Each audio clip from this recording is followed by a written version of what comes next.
आज के समय में हम ऑरा की बात करते हैं और when it comes to aura तो हम एक ऐसे व्यक्ति को जानते हैं जिसने पूरी ज़िंदगी में अपनी बहुत कम समय में इतना एक्स्ट्रा ऑर्डिनरी काम करा। मॉडर्न टाइम्स की मैं बात कर रहा हूँ। आई एम टॉकिंग अबाउट आचार्य रजनीश ओशो। 58 की एज में वो ख़त्म हो गए। उससे पहले उन्होंने ऐसा कोई ग्रंथ, ऐसा कोई स्पिरिचुअल साइट, ऐसी कोई स्पिरिचुअल बुक, ऐसा कोई स्पिरिचुअल व्यक्ति जिस पे उन्होंने कुछ बात ना करा हो, जिस पे उन्होंने कोई टिप्पणी ना दी हो। कहा जाता है, क्लेम करा जाता है, उन्होंने 1 लाख से भी ज़्यादा बुक्स पढ़ा और इतनी ज़्यादा पूरी लाइफ वो बोले, पूरी ज़िंदगी उन्होंने बताया लोगों को जा जाकर। बहुत सारे कहा जाए तो उन्होंने श्रृंखलाएं बनाई, जैसे ताओ उपनिषद हो गया और ईशावास्य उपनिषद पे भी उनका बहुत बड़ा भाष्य है। तो इतना एक्स्ट्रा ऑर्डिनरी काम करा है आचार्य रजनीश ने इंडियन फिलोसफी में। तो ऑरा की अगर बात आती है तो 58 की एज में गए, उससे पहले उन्होंने पूरा अपना शहर बसा दिया।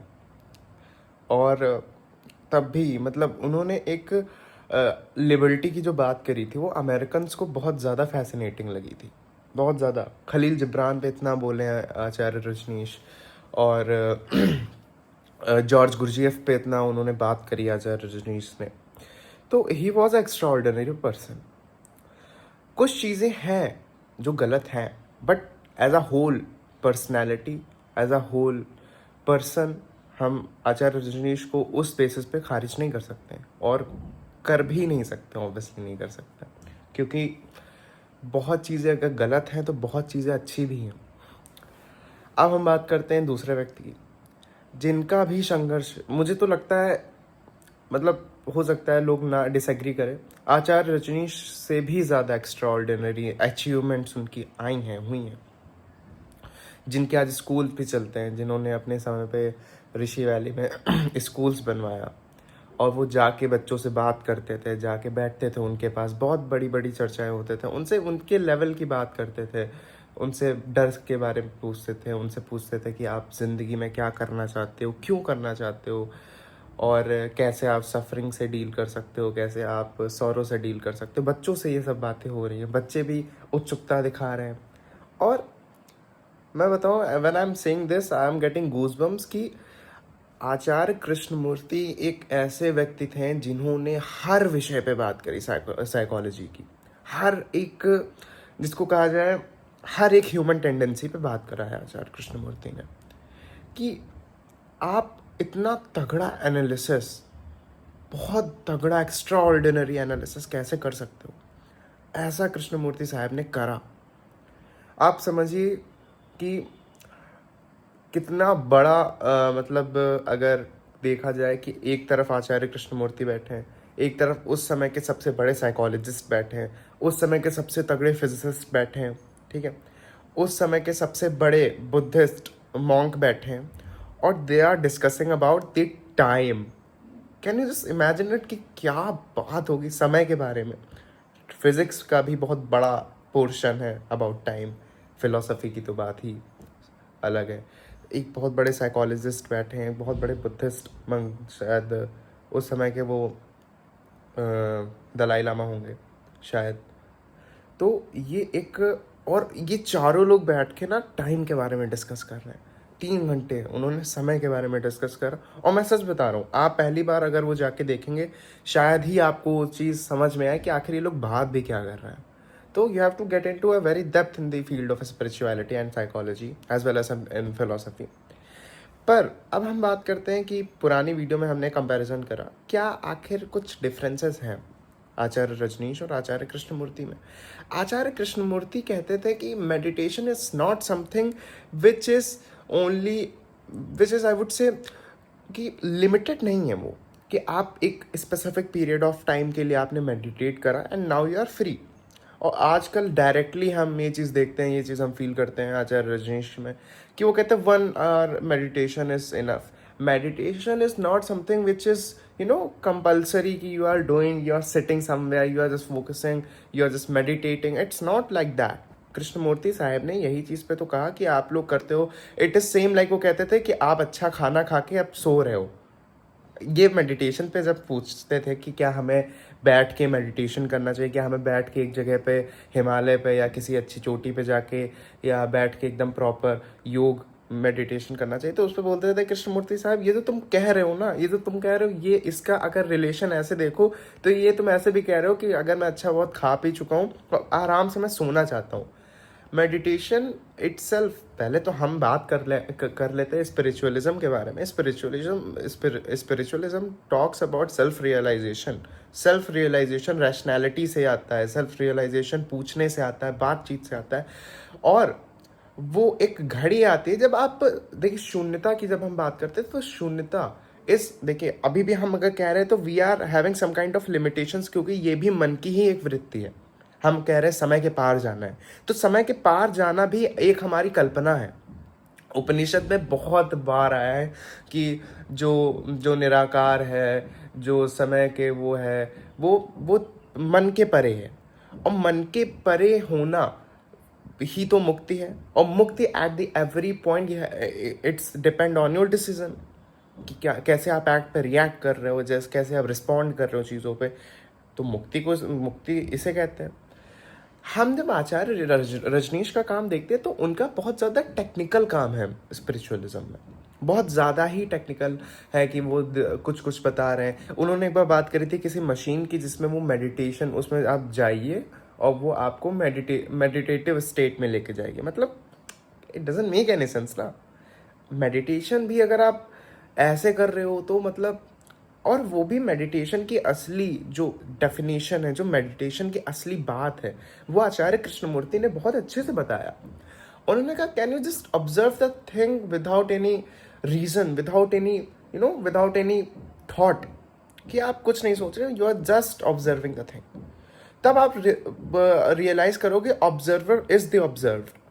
There is no duality between the observer and the observed.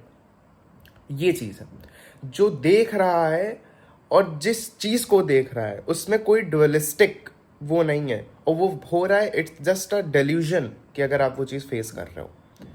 तो जब हम ये कहते हैं, और अब इस चीज़ पे ध्यान दें, तो यही बात तो कहीं ना कहीं वेदांत भी कह रहा है।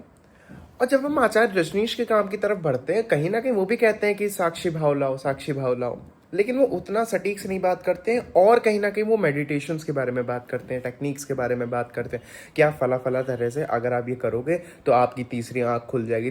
थर्ड आई क्या है? मतलब आप अपनी दो आंखों से, आप अपनी दो इंद्रियों से एक अच्छे से अगर आप देख नहीं पा रहे हो, समझ नहीं पा रहे हो, जैसे कहते हैं कि पर्दा हट जाता है जब मुक्ति प्राप्त होती है, निर्वाण प्राप्त होता है। दर्शन में कहा जाता है कि एक पर्दा था वो हट गया, अब आप साफ साफ चीज़ें देख पा रहे हो। साफ साफ देखने का क्या मतलब होता है कि नाउ, जैसे मैंने पिछले बार एक श्लोक कहा था भगवद गीता जी का, उसमें भगवान कृष्ण कह रहे होते हैं कि एक व्यक्ति ने कुछ कहा और दूसरे ने सुना और दूसरे ने तीसरे से कहा, और तीनों ने एक दूसरे से कहा लेकिन समझा कोई नहीं। इसका मतलब क्या होता है कि हम अहंकार अपनी सुविधा के अनुसार उस बात को समझता है। ये है इस बात का सार। अहंकार अपने कंफर्ट जोन के अकॉर्डिंगली वो चीज़ परसीव करता है। तो जो ज्ञान भी है, आत्मज्ञान भी ऐसे नहीं हो सकता कि अगर आप पढ़ रहे हो, आत्मज्ञान का मतलब ये वृत्ति समझना कि जो अहंकार है ये चाल चलता है कि जो भी ज्ञान आएगा उसको आप अपने अकॉर्डिंगली ढाल लोगे। बहुत अच्छा एग्जांपल है, भगवद गीता जी के नाम पे आजकल बिजनेस कोर्सेस चल रहे हैं। तो ये क्या हुआ? ये वही बात ही तो हो गई ना श्लोक वाली की। श्लोक में भगवान कृष्ण ये समझा रहे थे कि असल में तुम कृष्ण को समझ ही नहीं पा रहे हो क्योंकि तुम्हारा अहंकार उसको अपनी तरह ढाल रहा है। ये होता है, ये चीज़ है। तो इसमें यही तो आचार्य कृष्णमूर्ति का भी कहना था। और जब हम आचार्य रजनीश की तरफ स्लाइटली मूव करते हैं तो we will come to know कि यार वो ना तो आदमी के सेंटर की बात कर रहे हैं, कहीं ना कहीं उन्होंने, देखिए मैं एलिगेशंस नहीं लगा रहा हूँ, बहुत अच्छा काम भी उनका रहा है, लेकिन हम जो कुछ भी हैं we are the product of our conditioning.